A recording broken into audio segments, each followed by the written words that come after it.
तो अंतरिम सरकार का जो गठन था, उसका अंतरिम सरकार का गठन करना इसका उद्देश्य था कैबिनेट मिशन का, सत्ता सौंपना भी इसका उद्देश्य था, संविधान सभा का गठन भी करना इसका उद्देश्य था, और संविधान सभा बनाई भी गई। अभी आपके साथ जो संविधान सभा होगी उस पर चर्चा करेंगे, ठीक है। उसके बाद अब बात करते हैं किसी कैबिनेट मिशन योजना के प्रावधान की। जो कैबिनेट मिशन था उस कैबिनेट मिशन की जो योजना थी उसके तहत कौन कौन से प्रावधान किए गए। 4 प्रावधान किए गए, आप कान खोलकर सुन लीजिएगा। यहाँ से प्रश्न पूछा गया है 2015 में यूपीएससी परीक्षा में, यानी इतनी बड़ी परीक्षा में यहाँ से प्रश्न पूछा जा रहा है। लेकिन बेहतर होगा इसे ध्यान लगाकर सुनिए, बहुत ध्यानपूर्वक, एक एक बात को बहुत ध्यानपूर्वक। मैंने कहा कैबिनेट जो मिशन आई थी उसके तहत क्या प्रावधान किए गए। जो 16 मई 1946 को दिल्ली में जो रिपोर्ट पेश की गई थी वेवेल के सामने, उसके तहत क्या प्रावधान किए गए थे, आइए जानते हैं। वेवेल कौन था? भारत का गवर्नर जनरल वाइसराय, लगभग राष्ट्रपति के बराबर का पद हुआ करता था, समझे। कैबिनेट मिशन योजना के प्रावधान नंबर 1, पहला प्रावधान ध्यान रखना है आपको। पहला प्रावधान किया गया कि एक अखिल भारतीय संघ बनाया जाएगा, यानी अब भारत को आज़ाद करने की पूरी एक सीढ़ी, एक रास्ता बनाया जा चुका था। कैबिनेट मिशन में पहली बार कहा गया कि भारत एक संघ बनाया जाएगा, और जो संघ बनाया जाएगा, संघ मतलब अखिल भारतीय संघ, पूरी की पूरी एक संस्था, पूरा का पूरा केवल एक ही संघ होगा, पूरी जियोग्राफिकल बाउंड्री एक होगी। भारत और पाकिस्तान का कोई मतलब नहीं बैठता था। कैबिनेट मिशन में पाकिस्तान की मांग को अस्वीकार कर दिया गया था। ये भी प्रश्न आपसे यूपीएससी की परीक्षा में पूछा गया है, समझे।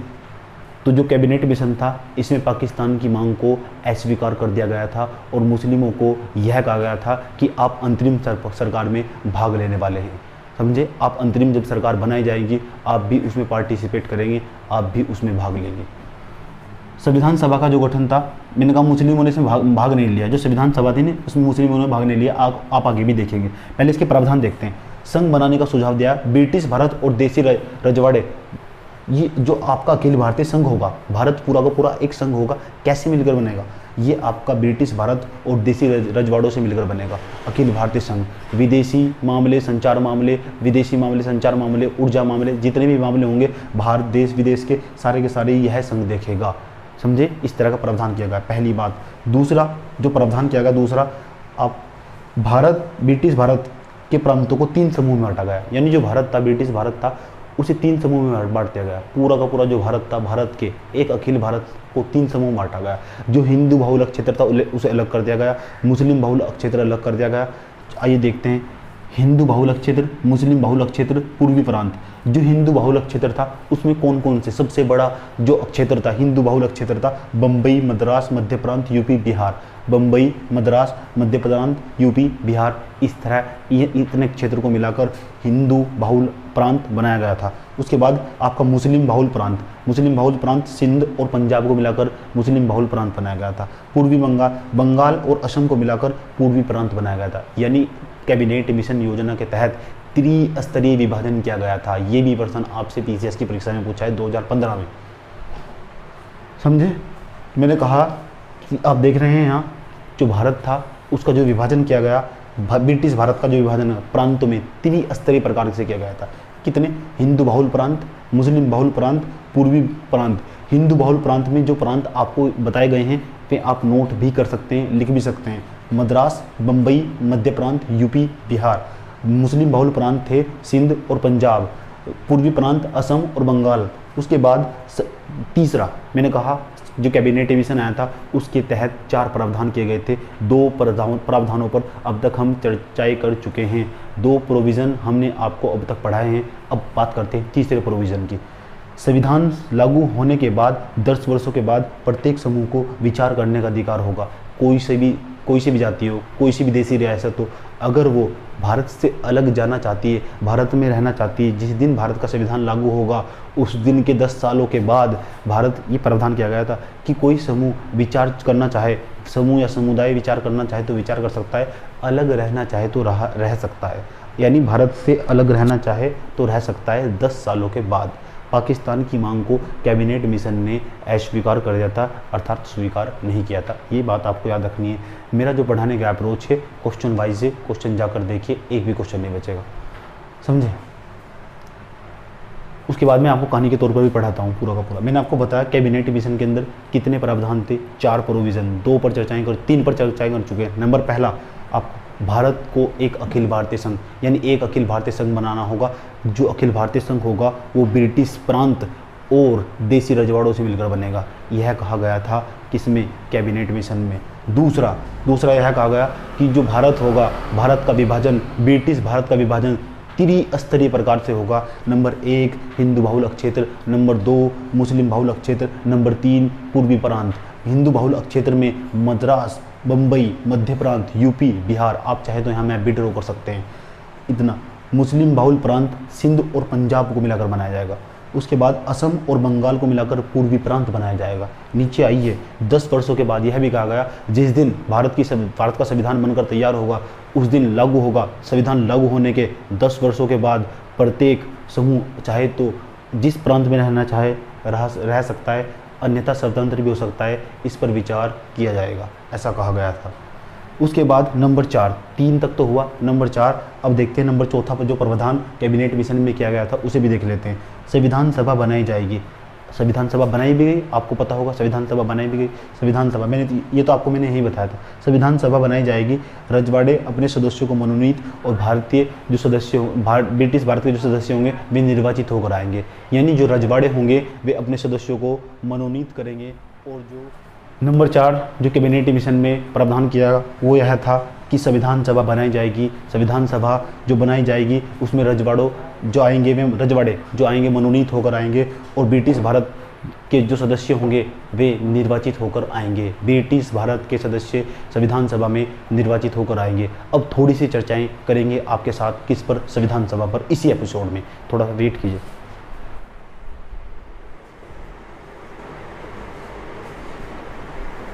अब आपने देखा जो कैबिनेट मिशन था वो लागू हो ही गया। और जो कैबिनेट मिशन लागू हुआ तो उसके बाद जरूरत थी इस कैबिनेट मिशन को, कैबिनेट योजना को, मिशन को अपनाने की। और जो कैबिनेट मिशन था इसका काम था कि भारत के लोगों के द्वारा अंतरिम सरकार बनाई जाए। लेकिन अंतरिम सरकार तभी बनाई जाती जब मुस्लिम लीग और कांग्रेस एक साथ आती। लेकिन देखिए क्या हुआ, मई 1940 को जो कैबिनेट मिशन योजना थी वो तो लागू कर दी गई। लेकिन इसके एक महीने के बाद जून आएगा, आपको पता है 6 जून के लगभग जो जिन्ना थे उन्होंने स्वीकार भी कर लिया कि वे कांग्रेस और मुस्लिम लीग दोनों मिलकर अंतरिम सरकार बनाना चाहते हैं। लेकिन बाद में देखिए जो कांग्रेस थी उन्होंने अंतरिम सरकार बनाने से मना कर दिया। यानी इन्हें लेकर काफ़ी मतभेद रहा। आइए इनका चर्चा सुनिए, थोड़ा सा समझने की पूरी कोशिश करते हैं। इनके बीच में काफ़ी मतभेद रहा जो कांग्रेस और मुस्लिम लीग थी। 16 मई 1946 को जब भारत में कैबिनेट मिशन योजना लागू कर दी गई, उसका प्रस्ताव रखा गया तो उसे अपनाने की बात कही गई।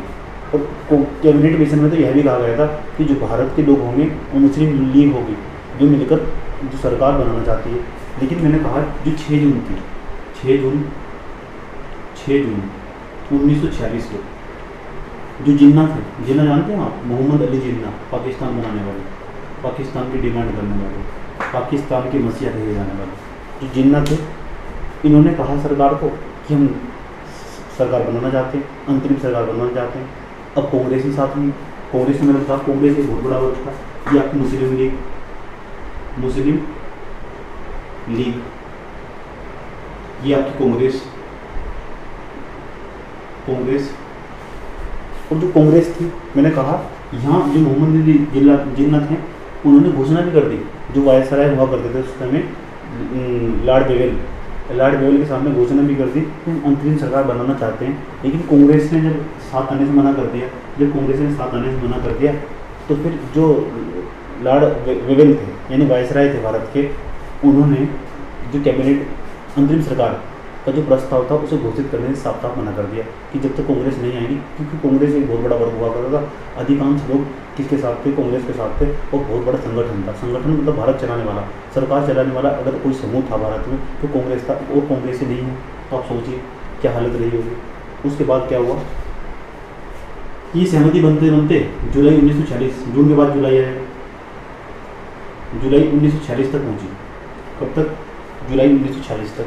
और जैसे जुलाई 1946 तक यह बात पहुंचती है तो उसके बाद क्या होगा, जुलाई 1946 में जो मुस्लिम लीग होगी, अब मुस्लिम लीग कांग्रेस कांग्रेस प्रस्ताव देती है जुलाई 1946 में वायसराय को कहती है कि आप अंतरिम सरकार बनाने के लिए हम प्रस्ताव पारित कीजिए आप।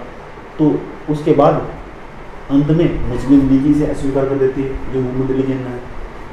अंतरिम सरकार कैसे बनी जाएगी? अंतरिम सरकार समझते हैं, आप थोड़ी देर पहले समझाया था। तो इन्होंने जो जिन्ना थे उन्होंने अंततः यह हुआ कि जो आपकी कैबिनेट मिशन के अंदर जो प्रस्ताव रखा है अंतरिम सरकार बनाने का, धीरे धीरे इसमें 16 अगस्त डेट बताता हूँ आपको, आप लिख लीजिएगा डेट, 16 अगस्त 1946। जुलाई के बाद 19 आएगा आपका। जो कांग्रेस थी इन्होंने एक दिवस बनाया, उसे बोलते हैं प्रत्यक्ष कार्यवाही दिवस, सीधी कार्यवाही दिवस, प्रत्यक्ष कार्यवाही। मुस्लिम लीग ने दिवस मनाया 16 अगस्त प्रत्यक्ष कार्यवाही दिवस। उसके इस दिवस के दिन एक नारा दिया गया, उसे बोलते हैं लड़कर लेंगे पाकिस्तान, लड़कर लेंगे। ऐसा किसके द्वारा कहा गया? मोहम्मद अली जिन्ना के द्वारा यह बात कही गई कि सीधे प्रत्यक्ष कार्यवाही दिवस मनाया गया 16 अगस्त 1946 को, और यह कहा गया कि लड़कर लेंगे पाकिस्तान। और जब लड़कर लेंगे पाकिस्तान इस तरह का नारा दिया गया तो लगभग पूरे अखिल भारत में बड़ी स्केल पर अनेक प्रकार के सांप्रदायिक दंगे हुए, हिंदू मुस्लिम वाले दंगे। और जो वैक्स मेल वेबर है, एक इतिहासकार है उस समय का, है ना, कांग्रेस के समय का एक इतिहासकार है, वह इस बात को लिखता है कि इस समय इतने खतरनाक भारत में दंगे हुए थे, इतने खतरनाक दंगे हुए थे, उन दंगों में 1,80,000 लोग मारे गए थे। कितने? 1,80,000 लोग। देखिए कितने लोग थे, 1,80,000 लोग मारे गए थे। और जब इतने दंगे हुए थे तो कहा कहता है जो ब्रिटिश सेना थी उसकी संख्या थी 50,000 की। कितनी? 50,000 सेना थी। और इन दंगों के सामने 50,000 की सेना बोनी पड़ गई थी। बोनी समझते हो? मतलब ना के बराबर। 1,80,000 लोग मारे गए थे पूरे भारत में इन दंगों में। इसे हिंदू मुस्लिम दंगा कहते हैं। सांप्रदायिक दंगे हुए। प्रत्यक्ष सीधे कार्रवाई दिवस मनाया गया था जिन्ना के द्वारा, मतलब मुस्लिम लीग के द्वारा 16 अगस्त 1946 को, और बहुत भयंकर तरीके से दंगे हुए थे। जो दंगे हुए तो कई लोग, बहुत मासूमों की जान चली गई। जब चली गई जान तो उसके बाद महात्मा गांधी यहाँ आते हैं और वे आमरण अनशन कर देते हैं, और आमरण अनशन करते हुए मतलब भूख हड़ताल कर देते हैं। तो उनके द्वारा यह कहा, महात्मा गांधी के द्वारा, और सारे दंगे शांत हो जाते हैं। आमरण अनशन कर देना महात्मा गांधी बिना। तो यहाँ वैक्स मेलर था, जो मैक्सवेल वेबर इतिहासकार है, उन्होंने लिखा है अपनी किताब में कि इन जो काम ब्रिटिश 50,000 की ब्रिटिश सेना नहीं कर पाई, वह एक आदमी ने कर दिया। एक आदमी ने कुछ चंद दिनों में कर दिया जो 50,000 की सेना नहीं कर पाई। One man force, one man army का नाम दिया महात्मा गांधी को। जो काम 50,000 की सेना नहीं कर पाई वो एक आदमी ने कर दिया, जिसका नाम था महात्मा गांधी। भूख हड़ताल करके पूरे दंगे शांत कर दिए गए। समझे? 16 अगस्त 1946 की मैं आपको बात बता रहा हूँ। उसके बाद देखिए, अगस्त के बाद आपका आएगा 24 अगस्त में 24 अगस्त की डेट आएगी आपकी। 24 अगस्त 1946 को जो वायसराय थे उन्होंने कहा कि आप चाहे तो सरकार बना सकते हैं, लेकिन देखिए इस पर सहमति नहीं बन पाई। यानी 24 अगस्त 1946 को अंतरिम सरकार बनाने के लिए मुस्लिम और कांग्रेस को आमंत्रित किया गया। 24 अगस्त 1946 को आमंत्रित किया गया, 24 अगस्त 1946 को। और उसके बाद 24 अगस्त 1946 को आमंत्रित किया गया कि अंतरिम सरकार बनाने के लिए। तो 2 सितंबर 1946 को प्रस्ताव पेश किया गया, और अंततः आप देखेंगे मुस्लिम लीग और कांग्रेस दोनों ने मिलकर अंतरिम सरकार बनाई। और जब अंतरिम सरकार बनाई जाएगी तो संविधान सभा में मेंबर चुने जाएंगे। जब संविधान सभा में मेंबर चुने जाएंगे तो आप देखिएगा, आपको मैंने कहा ये पहली बार था कि सत्ता भारतीयों के हाथों में सौंप दी गई थी। 2 सितंबर 1946 को कांग्रेस और मुस्लिम लीग मान जाती है, और वह भारत में अंतरिम सरकार बनाने के लिए जो प्रस्ताव लाया जाता है लॉर्ड वेवेल के द्वारा, वायसराय के द्वारा, उसे स्वीकार कर लेती है और अंतरिम सरकार बनाने के लिए राजी हो जाती है।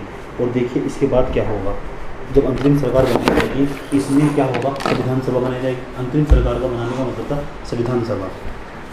अंतरिम सरकार में और कुछ पद भी दिए जाएंगे, ये भी आपको बात बतानी चाहिए। जब संविधान सभा बनाई जाएगी उसमें कुछ पद भी दिए जाएंगे। अब जब संविधान सभा पर बात करेंगे आपको, जैसे देखिए जो अंतरिम संविधान सभा बनाई गई उसमें जो पद दिया गया, पंडित जो जवाहरलाल नेहरू थे, जवाहरलाल नेहरू थे, उन्हें बनाया गया उपाध्यक्ष। उपाध्यक्ष लिख सकते हैं आप या उपराष्ट्रपति लिख सकते हैं, उपाध्यक्ष या उपराष्ट्रपति, आपको सबके नाम लिखने हैं। यहाँ से पेपर में प्रश्न पूछा गया है कि जो अंतरिम सरकार बनाई गई थी उस अंतरिम सरकार में जो पंडित जवाहरलाल नेहरू थे, बच्चे यहाँ समझ लेते प्रधानमंत्री, जैसे वो गलत उत्तर है। अंतरिम सरकार में वे स्वतंत्र भारत के प्रथम प्रधानमंत्री थे। पंडित जवाहरलाल नेहरू थे, वे उपराष्ट्रपति और उपाध्यक्ष थे। उपाध्यक्ष, अंतरिम सरकार के उपाध्यक्ष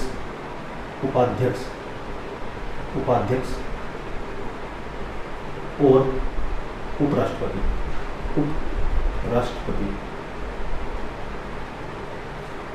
दूसरे नंबर पर लिखिए आप सरदार पटेल को, देखिए कौन सा मंत्रालय देगा, सरदार पटेल। ये भी आपसे प्रश्न पूछा गया है कि सरदार पटेल को कौन सा मंत्रालय दिया गया है, गृह सूचना प्रसारण मंत्री। आप लिखिए गृह सूचना प्रसारण मंत्री, ये प्रश्न पूछा गया है। उसके बाद राजेंद्र प्रसाद को लिखिए, राजेंद्र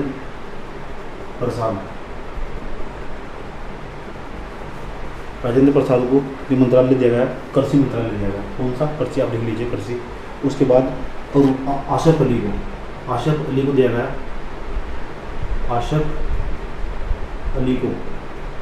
दिया गया, कौन सा मंत्रालय, यह दिया गया इन्हें रेलवे मंत्रालय।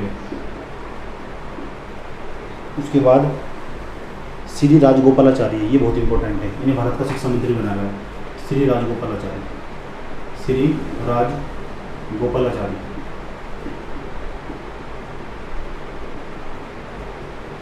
शिक्षा मंत्रालय। कौन सा, शिक्षा मंत्रालय। उसके बाद जॉन मथाई को उद्योग मंत्रालय, जॉन मथाई को उद्योग मंत्रालय। उसके बाद एक और लिख लीजिए, जगजीवन राम, इन्हें दिया गया श्रम मंत्रालय, जगजीवन राम श्रम मंत्रालय। इतने आपको याद रखने होंगे, इससे ज़्यादा आपको याद रखने की कोई आवश्यकता नहीं है। लेकिन 2 सदस्य मुस्लिम लीग के भी थे, उन्हें भी मंत्री बनाया गया था अंतरिम सरकार में, कैबिनेट मंत्री बनाया गया था, उनका भी नाम लिख लीजिए आप। नंबर 1 लिखिए, 15 अक्टूबर को बनाया गया था ने लियाकत अली,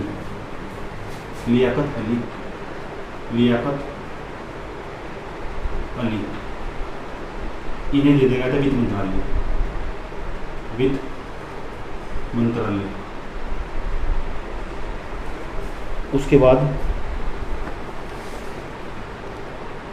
अब्दुल सी सत्तार को संचार मंत्रालय, अब्दुल सी सत्तार को संचार मंत्रालय।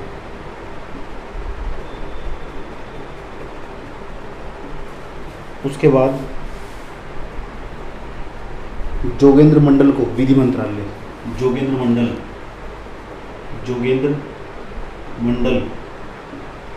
को विधि मंत्रालय। ये आपको अपने जो आपके नोट्स होंगे उसमें मेंशन करके रख देने हैं, यहाँ से प्रश्न पूछा जाता है, कई बार पूछा जाता है, ठीक है। उसके बाद अब बात करते हैं संविधान सभा की, कि संविधान सभा जब बनाई गई थी, संविधान सभा का काम क्या था, संविधान बनाना भारतीयों के लिए। जो संविधान सभा बनाई गई थी उस संविधान सभा में कितने मेंबर थे, छोटी सी चर्चाएं करेंगे, इसकी ज़्यादा चर्चा नहीं करेंगे। जब भारत का संवैधानिक विकास पढ़ेंगे, ये अलग चैप्टर आएगा, उसमें अच्छे से पढ़ाएंगे आपको। अब बात करते हैं जो संविधान सभा बनाई गई थी उसमें कितने मेंबर थे, कांग्रेस के कितने सदस्य थे और मुस्लिम लीग के कितने सदस्य थे। तो आप कॉपी में हेडिंग बना लीजिए, संविधान सभा, हेडिंग बना लीजिए संविधान सभा, कॉन्स्टिट्यूशनल असेंबली, संविधान सभा, संविधान सभा, कॉन्स्टिट्यूशनल असेंबली। और ये जो संविधान सभा थी इसमें आपको कांग्रेस का जो वर्चस्व है वो ज़्यादा दिखाई देगा, यानी कांग्रेस के जो सदस्य होंगे उनकी संख्या ज़्यादा दिखाई देगी। देख लेते हैं कांग्रेस के सदस्यों की संख्या। इसमें जो टोटल मेंबर थे वो 296 थे, कितने 296, और 296 में से सबसे ज़्यादा जो मेंबर थे, सदस्य थे, वे किसके थे? वे थे आपके कांग्रेस के। कांग्रेस से अगर सदस्यों की संख्या पूछी जाए तो 210 थे। उसके बाद मुस्लिम लीग के जो सदस्यों की संख्या थी वो थी 78। कितनी? 78। और इसमें मनोनीत थे, जो मनोनीत रजवाड़ी जी ने बोलते थे, वे 8 मनोनीत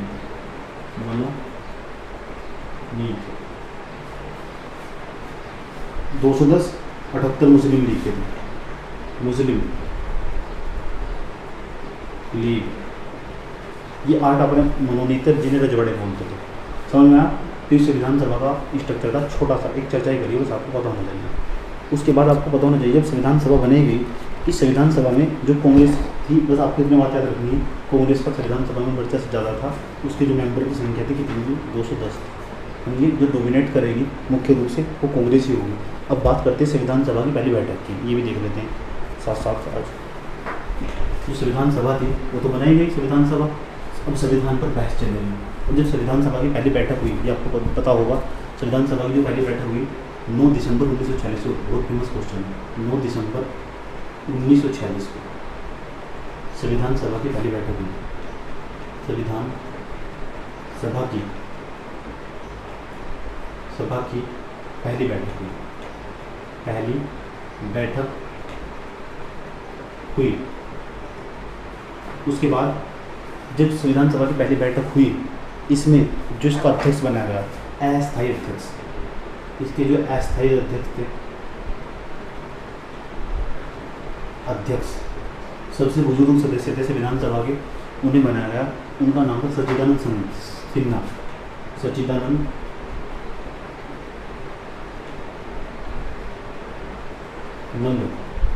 सिन्हा, ये आपको याद रखना है। उनका नाम अस्थायी सदस्य, जो संविधान सभा बनाई गई थी उसकी जो पहली बैठक थी वो 9 दिसंबर 1946 को हुई थी। ये आपको याद रखना है, प्रश्न पूछा जाता है यहाँ से। अस्थायी जो उसके अध्यक्ष बनाए गए थे वे कौन थे? सच्चिदानंद सिन्हा थे। उसके बाद 2 दिन बाद, 9 दिसंबर के बाद क्या आएगा? 11 दिसंबर 1946 को संविधान सभा की दूसरी बैठक होती है। कौन सी? दूसरी। हालांकि मैं आपको हिस्ट्री के अंदर जब संवैधानिक विकास पढ़ाऊंगा इसकी बहुत अच्छे से चर्चा करूँगा, बिल्कुल डिटेल में, क्या क्या डिबेट हो रहे थे उन पर भी चर्चा करूँगा बहुत डिटेल में। 11 दिसंबर 1946 को दूसरी बैठक हुई, किसकी? संविधान सभा की। कौन सी बैठक हुई? दूसरी बैठक। और दूसरी बैठक में जो अस्थायी सदस्य बनाया गया, अस्थायी, परमानेंट, ये अस्थायी थे, नॉन परमानेंट मतलब अस्थायी सदस्य, अस्थायी जो सदस्य थे, अस्थायी अध्यक्ष जो बनाया गया वो बनाया गया डॉक्टर राजेंद्र प्रसाद।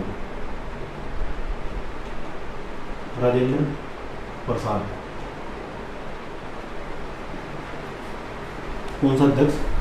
अस्थायी अध्यक्ष डॉक्टर राजेंद्र प्रसाद। ये बात आपको पता होनी चाहिए।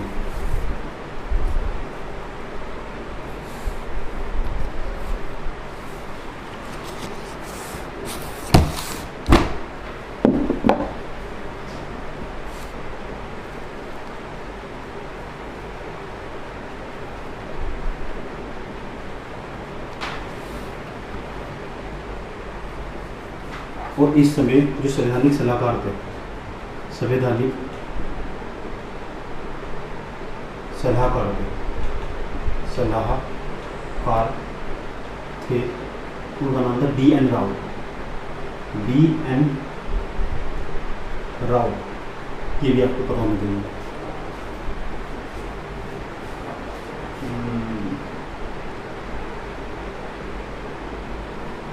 और इसमें जो उपाध्यक्ष थे, इस जो दूसरी विधानसभा की जो दूसरी बैठक थी, इसके जो उपाध्यक्ष थे वे थे हरीश चंद्र मुखर्जी। अगर आप लिखना चाहें तो लिख लीजिए, इन्हें इतने इम्पोर्टेंट तो है नहीं। उसके बाद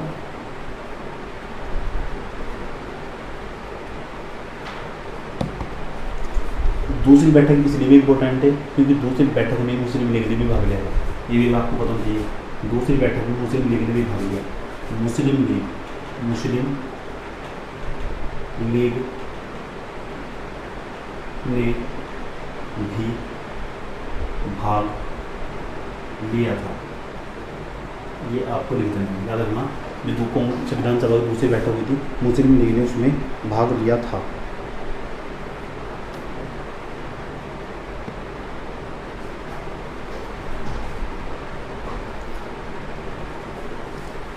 नौ 11 उसके बाद 13 दिसंबर 2 दिन बाद 13 दिसंबर 1946 को संविधान सभा की तीसरी बैठक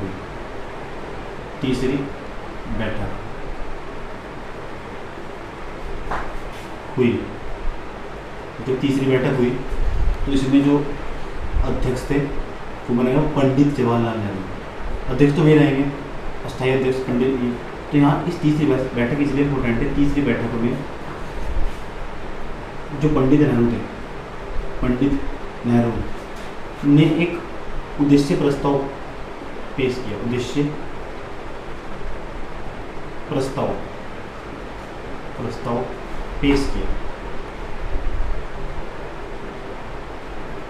जिसे आप भारतीय संविधान में पढ़ते हैं, भारतीय संविधान की बुक खोलकर देखें, उसके पहले पन्ने पर ही आपको एक 2 उद्देश्य का प्रस्तावना प्रेमबंध जिसे बोलते हैं वो दिखा देगी। वो पंडित नेहरू ने 1946 को पेश किया गया था कि हम भारत के लोग भारत को वगैरह वगैरह वगैरह पूरी प्रस्तावना पढ़ लीजिए। पंडित नेहरू ने उद्देश्य प्रस्ताव पेश किया कब? 13 दिसंबर 1946 को।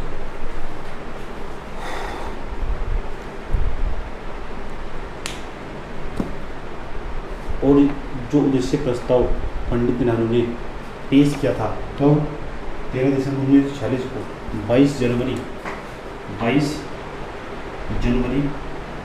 1947 को ये उद्देश्य जो प्रस्ताव रखा गया था, इस उद्देश्य प्रस्ताव को संविधान सभा के द्वारा स्वीकार कर लिया जाता है। संवैधानिक जब विकास पढ़ाएंगे बहुत अच्छे तरीके से आपको बताएंगे। संवैधानिक विकास पढ़ाएंगे, हिस्ट्री के अंतर्गत क्या आता है संवैधानिक विकास में। समझिए, छोटी सी चर्चाएँ की आपकी संविधान सभा पर। संविधान सभा की पहली बैठक कब हुई? 9 दिसंबर 1940 को। डेट बहुत महत्वपूर्ण है, कई बार पूछा गया। संविधान सभा की जो पहली बैठक हुई उसके अस्थायी अध्यक्ष कौन थे? सच्चिदानंद सिन्हा। सबसे बुजुर्ग व्यक्ति थे, इसलिए उन्हें अस्थायी अध्यक्ष बनाया गया। इन्हें हटाया भी जा सकता है, 2 दिन बाद हटा दिया भी गया। उसके बाद 11 दिसंबर 1946 को दूसरी बैठक हुई। उसके बाद इनके जो स्थायी अध्यक्ष थे जो बनाए गए संविधान सभा के, डॉक्टर राजेंद्र प्रसाद को बनाया गया। और यहाँ जो सलाहकार थे D.N. राव। उसके बाद इसमें मुस्लिम लीग ने भी भाग लिया। दूसरी बैठक इसलिए भी इम्पोर्टेंट है। तीसरी बैठक हुई 13 दिसंबर 1946 को। पंडित जवाहरलाल नेहरू ने उद्देश्य प्रस्ताव पेश किया, लेकिन हालांकि उद्देश्य प्रस्ताव उस दिन पास तो नहीं हो सका, लेकिन इसे पास होने में काफ़ी समय लग गया और 2 से 3 महीने का समय लगा। से अगले महीने 22 जनवरी 1947 को जो पंडित नेहरू का उद्देश्य प्रस्ताव था, ये भी संविधान में ऐड कर लिया गया, इसे जोड़ लिया गया। समझे? चलिए बात करते हैं और बात करेंगे आपके साथ बाद में। अब बात करेंगे किसकी? माउंटबेटन योजना की और भारत की स्वतंत्रता की अंतिम कड़ी, अंतिम लेक्चर बड़े जोश और जुनून के साथ होगा। आप भी इंतजार कीजिएगा कि भारत देश कैसे आज़ाद हुआ था, उसकी एक पूरी कहानी सुनाऊंगा आपको। अब जो फैक्ट भी आपको अच्छे लगते हैं उसे नोट कर लीजिएगा। समझे? यहाँ से प्रश्न पूछे जाते हैं, काफ़ी प्रश्न पूछे जाते हैं। जो भी प्रश्न पूछे जाते हैं उसको नोट करा देते हैं। समझ में आपको? उसके बाद हम कल समझने की पूरी कोशिश करेंगे कि भारत देश कैसे आज़ाद हुआ था, क्या कहानी थी, माउंटबेटन योजना क्या थी, उस टाइम का, उस समय और रात के 12 बजे का दृश्य क्या था, पंडित नेहरू क्यों नहीं सोते उस तरह। पूरी कहानी अपने आप में, पूरी डॉक्यूमेंट्री आपको सुनाने वाला हूँ। लगभग 30 से 35 मिनट का वीडियो होगा और आपको भारत देश आज़ाद हो जाएगा। और यहाँ आपकी जो मॉडर्न हिस्ट्री होगी उसकी अंतिम कड़ी समाप्त होगी। यानी अब आपका और मेरा ये जो सिलेबस था मॉडर्न हिस्ट्री का पूरा समाप्त। अब नए सब्जेक्ट चलेंगे, देखते हैं कौन से सब्जेक्ट चलेंगे। धन्यवाद।